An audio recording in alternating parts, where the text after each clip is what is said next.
Bienvenidos al Instituto Wesleyano de Identidad Nazarena iWin. Mi nombre es José Luis Becerra y vamos a estar desarrollando en estas sesiones el taller de mentoreo, taller para mentores de iWin. Y vamos a separar estas lecciones en 3 bloques. En el primer bloque vamos a trabajar en qué es el mentoreo bíblico. Luego vamos a tener un segundo bloque en el que trabajaremos qué es un mentor. Y en el tercer bloque vamos a trabajar qué hace un mentor y qué hace un mentor en iWin. Muy bien, así es que empecemos. ¿Qué es mentoreo bíblico? El mentoreo bíblico tiene una definición general. Mentoreo viene de mentor y la palabra mentor es usada en las grandes obras de literatura. Homero, por ejemplo, la usa en la Odisea. Mentor es el amigo confiable de Eliseo. Lo deja a cargo de su casa durante su ausencia. Observamos cómo Atenea, disfrazada como mentor, guía a su hijo de Odiseo, Telémaco, en la búsqueda de su padre. Mentor es un nombre apropiado para una persona que es consejero. Fenelón en el romance Telémaco en 1699 enfatizó a mentor como un personaje. Entonces, en francés y en inglés, mentor llegó a ser un sustantivo común que significa consejero sabio. Mentor es un nombre apropiado para tal persona ya que significa consejero en griego y viene de una raíz indoeuropea que significa pensar. La palabra ha ganado popularidad últimamente, donde se piensa que es buena idea tener un mentor, un consejero sabio y confiable guiando la carrera de una persona. Pero vamos a trabajar un poco en la definición bíblica. Y para la definición bíblica voy a invitarte a que leamos en Primera de Tesalonicenses capítulo 2, versículos del 7 al 13. Dice así: aunque como apóstoles de Cristo hubiéramos podido ser exigentes con ustedes, los tratamos con delicadeza. Como una madre que amamanta y cuida a sus hijos, así nosotros, por el cariño que les tenemos, nos deleitamos en compartir con ustedes no solo el Evangelio de Dios, sino también nuestra vida. Tanto llegamos a quererlos. Recordarán, hermanos, nuestros esfuerzos y fatigas para proclamarles el Evangelio de Dios, y cómo trabajábamos día y noche para no serles una carga. Dios y ustedes me son testigos de que nos comportamos con ustedes los discípulos en una forma santa, justa e irreprochable. Saben también que a cada uno de ustedes los hemos tratado como trata un padre a sus propios hijos. Los hemos animado, consolado y exhortado a llevar una vida digna de Dios que los llama a su reino y a su gloria. Así que no dejamos de dar gracias a Dios porque al oír de ustedes la palabra de Dios que les predicamos, la aceptaron no como palabra humana, sino como lo que realmente es, palabra de Dios, la cual actúa en ustedes, los discípulos.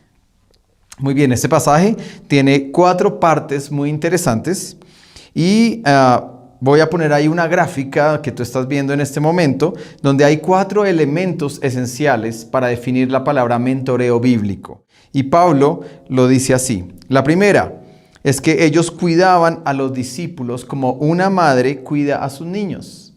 Y quiero que por un instante pienses en tu mamá. El cariño de una mamá hacia un hijo es un amor incondicional. Es un amor que traspasa las horas, los minutos, los días difíciles, días alegres, días tristes.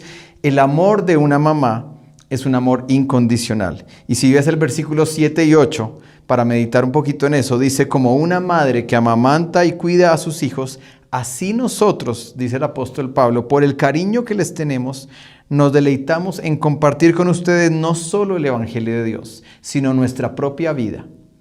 Entonces, el primer elemento para entender el mentoreo bíblico es pensar en el amor que una madre tiene de su hijo.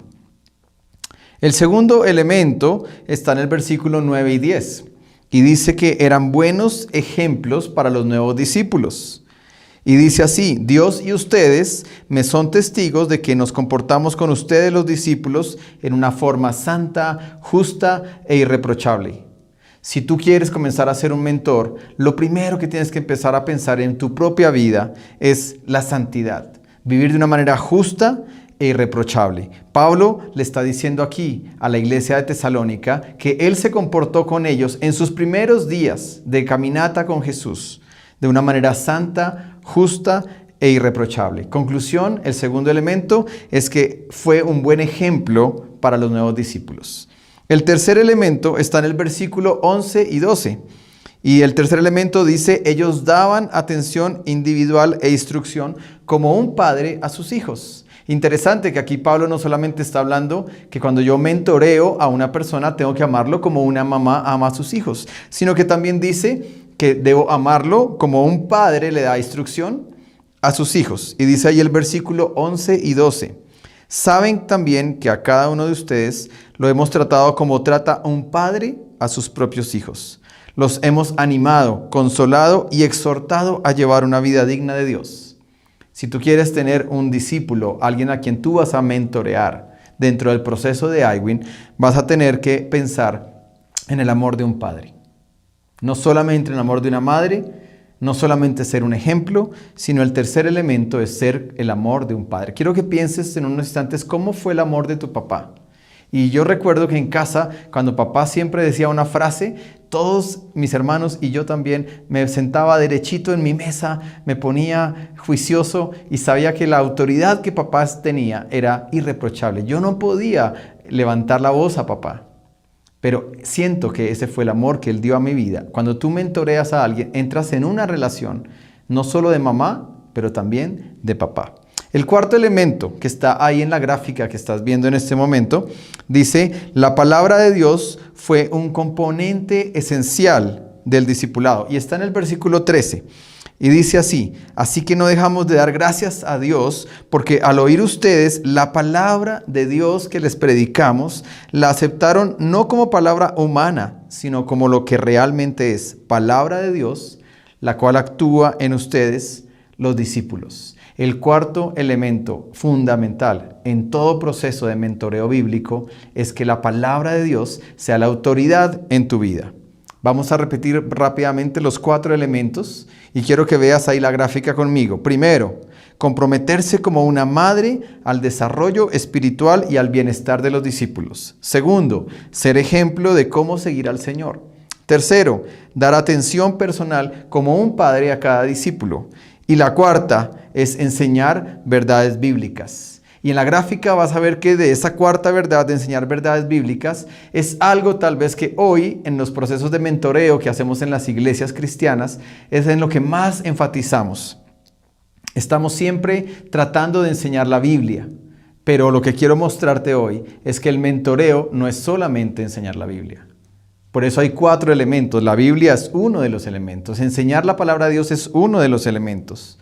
Así es que, en conclusión, el mentoreo bíblico es ser un padre espiritual, lo cual encierra 4 componentes básicos que ya los leímos en esa gráfica. Ahora vamos a seguir con otra gráfica más que habla de un discipulado o un mentoreo balanceado. Y en la gráfica tú vas a ver 2 círculos que se interceptan. Y en uno de los círculos vas a encontrar que dice colectivo y en el otro dice personal. Significa que el discipulado, hay un mentoreo que es colectivo, hay un mentoreo que es personal. En el lado colectivo, tú ves en la gráfica que dice estudios bíblicos, predicaciones, seminarios y adiestramiento o grupos pequeños. Eso quiere decir que en la iglesia muchas veces lo que más tenemos son esos procesos de discipulado o de mentoreo colectivos, donde traemos a las personas a una clase de Biblia donde les damos estudios bíblicos, escuchan una predicación un domingo, están en un seminario y estamos trabajando todo el tiempo en el círculo del área colectiva. Si tú te das cuenta en la gráfica, en el centro de los 2 círculos está la palabra de Dios, enseñar la palabra de Dios. Y esa parte colectiva, ese lado colectivo, es el que está más difundido hoy en la iglesia cristiana. Pero yo quiero hoy presentarte la otra parte de la gráfica. El otro lado, donde dice personal. Y ese lado que dice personal también tiene la palabra de Dios, pero tiene 3 elementos más que ya lo vimos en Primera de Tesalonicenses. Dice ser ejemplo, dar una atención individual y tener un compromiso. Pareciera que en las iglesias solo trabajamos en el lado colectivo, pero yo quiero hoy presentarte esta gráfica para que pienses si contigo en algún momento hubo un proceso personal Y si lo hubo, gloria a Dios. Y si no lo hubo, vas a tener que pedirle a Dios para que puedas reproducir en otros ese lado personal. No solamente necesitamos tener discipulado o mentoreo colectivo, sino que necesitamos tener también un mentoreo personal. Muy bien, llegamos al final de este bloque, pensando un poco en el discipulado o en el mentoreo colectivo y personal. En el siguiente bloque vamos a trabajar qué es un mentor y nos vamos a enfocar en el carácter, la vida de un mentor.